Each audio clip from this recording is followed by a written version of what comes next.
যখন চাকরির দুয়ারে গিয়ে যখন নক দেয়, তখন দরজা খুলে কিন্তু তার ভিতরে টাই হয় না। কেন হয় না? এখন বর্তমান সময়ে যেহেতু জব সেক্টর গুলো, তারা কখনো সার্টিফিকেটকে মূল্যায়ন করে না। তারা মূল্যায়ন করছে সার্টিফিকেটের পাশাপাশি এক্সট্রা কিছু জিনিস। তো এখন বর্তমান সময় হচ্ছে সার্টিফিকেট সাদা বাতের মতো। হয়তো আমার কথা শুনে অনেকেই কষ্ট পেতে পারেন যে উনি আসলে কি বলছে, সার্টিফিকেট আবার সাদা বাতের মতো হয় কিভাবে। আমি যদি এখানে কাউকে বলি, আমি ইনভাইট করলাম, ধরেন এখানে এমডি শরীফ নামের একজন বাইকে দেখতে পাচ্ছি, ওনাকে আমি ইনভাইট করলাম যে আপনি আমার বাসায় আসবেন। উনি আমার বাসায় আসলো, মিষ্টি নিয়ে আসলো 10 কেজি। তো ওনাকে আমি কি করলাম, সাদা ভাত দিলাম খাওয়ার জন্য, সাথে এক্সট্রা কোনো তরকারি দিলাম না। তো তিনি কি সাদা ভাত খেতে পারবে? কখনো না, সাদা ভাত খাওয়া কখনো পসিবল না। তো সাদা ভাতের সাথে আমার কি দিতে হবে, আমার একটু ভালো তরকারি যদি হয় তাহলে তিনি খেতে পারবে। তো ঠিক তেমন সার্টিফিকেট গুলো হচ্ছে এখন সাদা ভাতের মতো। সার্টিফিকেট গুলো কি সাদা ভাতের মতো হয়ে গেছে।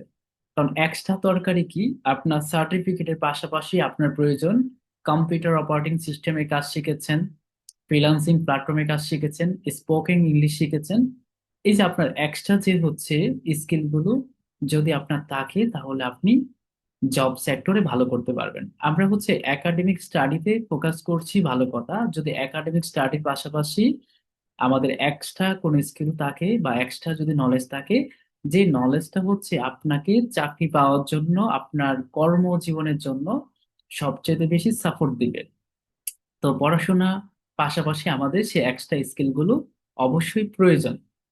তো চলেন আমরা এখন যে বিষয়গুলো দেখব। আমরা অনেকেই ভাবি যে আসলে ফ্রিল্যান্সিং সেক্টরে আসলে কেন আসবো আমরা, ফ্রিল্যান্সিং সেক্টরে কেন আসবো। আপনারা কিন্তু জানেন ফ্রিল্যান্সিং সেক্টরে আসলে কেন আসা জরুরি। বর্তমান সময় হচ্ছে বাংলাদেশ বলেন সারা বিশ্বের মধ্যে সবকিছু এখন অনলাইন ভিত্তিক হয়ে যাচ্ছে। মানুষ এখন অনলাইনের উপর নির্ভরশীল হচ্ছে। কারণ আপনারা যদি প্রশ্ন করেন যে আসলে কেন মানুষ এখন অনলাইনের সাথে নির্ভরশীল হচ্ছে আর কেন হওয়া প্রয়োজন, আপনারা দেখেন যারা হচ্ছে একদম পড়াশোনা করে নাই, পড়াশোনা না করে অন্যের জমিতে কাজ করছেন বা হচ্ছে মাটি কাটার কাজ করছেন। চলেন আমরা একটু বিষয় এক পলকে দেখে নেই। যদি আমরা একটু ভালো করে স্লাইডটা আমরা একটু বোঝার চেষ্টা করি, আপনাদের সাথে টেকনোলজি নিয়ে কিছু একটা কথা বলবো। সেটা হচ্ছে টেকনোলজি বর্তমান সময়ে আহ আপডেট হওয়ার জন্য বাংলাদেশের কতটুকু সুবিধা হচ্ছে এবং কতটুকু অসুবিধা হচ্ছে। এখানে আমরা দেখতে পাচ্ছি, আপনারা কিন্তু সবাই দেখেছেন 2007 সালে 2006 সালে মানুষ হচ্ছে গরু দিয়ে নাঙ্গল দিয়ে হচ্ছে হাল চাষ করতো। এখন কিন্তু হচ্ছে টেকনোলজি উন্নত হচ্ছে, আপডেট হচ্ছে, যার কারণে হচ্ছে মানুষ অল্প সময়ে মেশিনের মাধ্যমে 100টা গরুর কাজ 1 ঘন্টার মধ্যে করে ফেলতেছে। 1 ঘন্টার মধ্যে করে ফেলছে। শুধু তাই না, আপনারা কিন্তু কৃষক দেখেছেন যে অন্যের জমিতে অনেক কৃষক শ্রমিক রয়েছে, অন্যের জমিতে কাজ করে তার সংসার চালাচ্ছে, বাচ্চার পড়াশোনার খরচা চালাচ্ছে। এখন বর্তমান সময় প্রায় 85% অঞ্চলে হচ্ছে ধান কাটার মেশিন চলে গেছে। আপনারা নিজ চোখে দেখেছেন, নিজ এলাকায় দেখেছেন, প্রত্যেকটা ডিস্ট্রিক্টে চলে গেছে। তো এখন 100টা যে শ্রমিক যে কাজ করতো, 100 জন শ্রমিকের কাজ 1 ঘন্টার মধ্যে একটা মেশিন করে ফেলতেছে। এখন কথা হলো যে কৃষক শ্রমিক ছিল, তার তার তো হচ্ছে বেকারত্ব বৃদ্ধি হচ্ছে, তাই না? আমরা যদি দেখি সব দিক দিয়ে বাংলাদেশে মূলত বেকারত্ব বৃদ্ধি হচ্ছে। শুধু তাই না, আমরা এখানে দেখতে পাচ্ছি ফ্লেক্সি রুটের দোকান, একটা সময় হচ্ছে ফ্লেক্সি রুটের দোকানে প্রচুর পরিমাণ ভিড় ছিল। আপনি ব্যক্তিটা ফ্লেক্সি রুটের দোকানের সামনে গিয়ে বলতেন 2 টাকা মিনিট কথা বলেছেন, অথবা আপনি ব্যক্তিটা হচ্ছে ওনার দোকানে যখন 20 টাকা লোড করতে গেছেন, তখন উনি আপনাকে বলল 2 টাকা বেশি দিতে হবে। আপনি খাতার মধ্যে নাম্বারটা লিখে দিয়ে আসছেন, উনি বলছে 20 মিনিট পর আপনার নাম্বারে টাকা চলে যাবে। বাসায় এসে বারবার ব্যালেন্স চেক করছেন ডায়াল করে, তাও কিনা ব্যালেন্স চেক করছেন ডায়াল করে, অথবা অফিসে কল দিয়ে টু ছাপুন আপনার ব্যালেন্স এত টাকা, 0 0 টাকা, কেন আসলো না, আবার চলে গেছেন। এই বিষয়গুলো হচ্ছে অনেকের সাথে ঘটেছে যারা জানেন। তো এখানে আমরা দেখতে পাচ্ছি রোবট। তো এই রোবটটা এই জন্য নিয়ে এসেছি, আপনারা হয়তো জানেন যে এখন বর্তমান সময় হচ্ছে বিশ্বের মধ্যে বা বাংলাদেশের বাইরে যে কান্ট্রি গুলো রয়েছে সেখানে রোবট দিয়ে হচ্ছে বিভিন্ন কাজগুলো করানো হচ্ছে। কারণ আপনি একটা ব্যাংকের মধ্যে বা নাইট গার্ডের জন্য যদি একটা সিকিউরিটি গার্ডের প্রয়োজন হয়, নাইট গার্ডের প্রয়োজন হয়, মানুষকে যদি হচ্ছে নাইট গার্ডের দায়িত্ব দেওয়া হয়, মানুষ কিন্তু যে কোনো মুহূর্তে অসুস্থ হয়ে যাবে, যে কোনো মুহূর্তে সে ঘুমিয়ে যেতে পারে, কিন্তু রোবট কখনো ঘুমাবে না। রোবট হচ্ছে মানুষের চাইতেও বেশি নিরাপত্তা দিবে। কারণ আপনারা দেখেছেন, আপনি চীন দেশে যাবেন, সেখানে গিয়ে হচ্ছে একটা অনলাইনে আপনি কোনো খাবার অর্ডার করবেন, ড্রোনের সাহায্যে কিন্তু আপনাকে খাবার দিয়ে যাবে। খাবারের জন্য কোনো ডেলিভারি বয়ের প্রয়োজন নেই তাদের।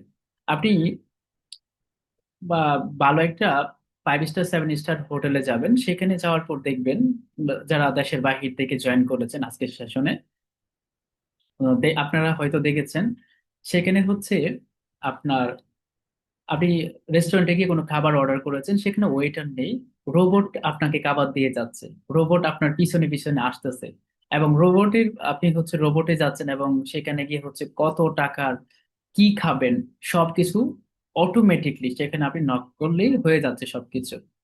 শুধু তাই না, আপনারা এখানে দেখতে পাচ্ছেন অনলাইন কেনাকাটা। এখন প্রশ্ন হলো, আপনারা অনলাইন কেনাকাটাটা কেন নিয়ে আসলাম?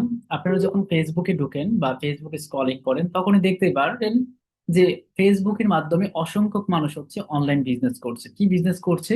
তারা বিভিন্ন প্রোডাক্ট সেল করছে, বিভিন্ন প্রোডাক্ট সেল করছে। কেউ শু, আবার কেউ হচ্ছে থ্রি পিস, জামা কাপড়, আতর, যত ধরনের প্রোডাক্ট আছে বিক্রি করা যায়, সেগুলো কিন্তু এখন বর্তমান সময়ে অনলাইনে সেল করছে।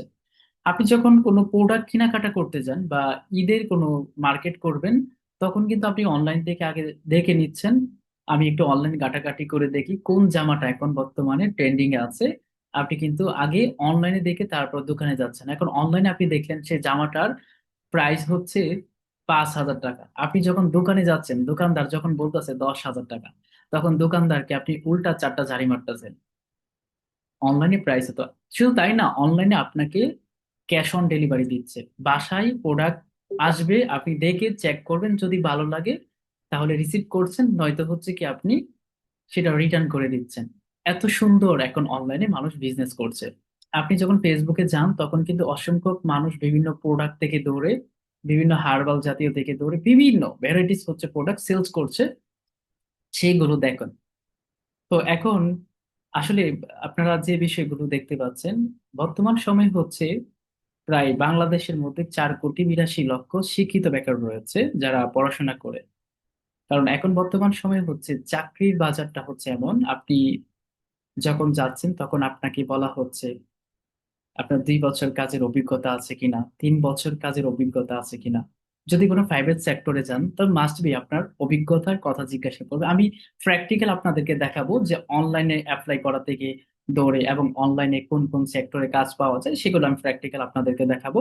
তাহলে আশা করি আপনারা আরো সহজে বুঝতে পারবেন যে আসলে প্রত্যেকটা কোম্পানি কিন্তু অভিজ্ঞ ব্যক্তিদেরকে খুঁজছেন। মানে প্রত্যেকটা কোম্পানি অভিজ্ঞ ব্যক্তিদেরকে খুঁজছেন, কিন্তু বিগত 2 বছর ধরে কোনো হচ্ছে মানে প্রাইভেট কোম্পানিতে কোনো মানে লোক নেয়নি। কারণ বর্তমান সময় হচ্ছে প্রত্যেক বছরে হচ্ছে 30 লাখ স্টুডেন্ট দেখা যাচ্ছে আপনার পরীক্ষা দিয়ে এক্সাম দিয়ে বের হচ্ছে। 30 লাখের মধ্যে আহ এই 25 সালে, এই 25 সালে হচ্ছে 1,20,000 স্টুডেন্টকে হচ্ছে গভর্নমেন্ট জব দিয়েছে, আর বাকি সব হচ্ছে বেকার। তা আসলে কেন বললাম, এই জন্যই এখন বর্তমান সময়ে হচ্ছে আমরা এডুকেশন সিস্টেম, আমাদের এমন একটা সিস্টেম করা হয়েছে, পড়াশোনা কখনো খারাপ নয়, পড়াশোনা হচ্ছে প্রত্যেকটা মানুষের লাইফে দরকার, কিন্তু পড়াশোনার পাশাপাশি যদি আমাদের এক্সট্রা কিছু নলেজ থাকে বা এক্সট্রা স্কিল থাকে, তাহলে সেটা আমাদের জন্য সবচেয়ে বেশি হেল্পফুল হয়। চলেন আমরা হচ্ছে এখন ইনকাম নিয়ে একটা বিষয় দেখবো।